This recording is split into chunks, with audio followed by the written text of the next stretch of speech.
श्रीभवान्यष्टकम्। न तातो न माता न बन्धुर्न दाता न पुत्रो न पुत्री न भृत्यो न भर्ता न जाया न विद्या न वृत्तिर्ममैव गतिस्त्वं त्वमेका भवानी वाप्तावपारे महादुःखभिर्प्रपातप्रकामी प्रलोभी प्रमत्त कुसंसारपाशप्रबद्धः सदाहं गतिस्त्वं त्वमेका भवानी।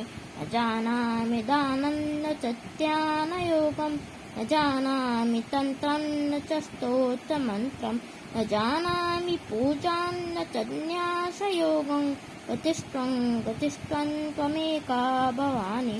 न जानामि पुण्यं न जानामि तीर्थं न जानामि मुक्तिं लयं वा कदाचित् न जानामि भक्तिं व्रतं वापि मातर् गतिस्त्वं त्वमेका भवानी।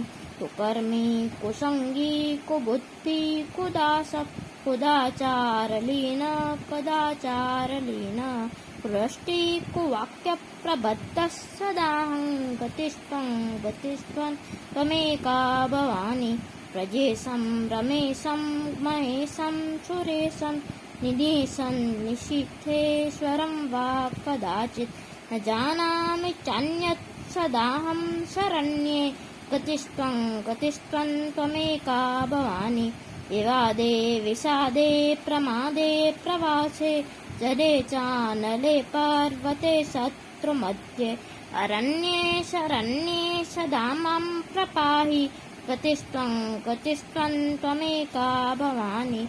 अनाथो दरिद्रो जरारोगयुक्तो महासीणदीनः सदा जड्यवक्त्रः विपत्तो प्रतिष्ठप्रनष्टः सदाहं गतिस्त्वं त्वमेका भवानी।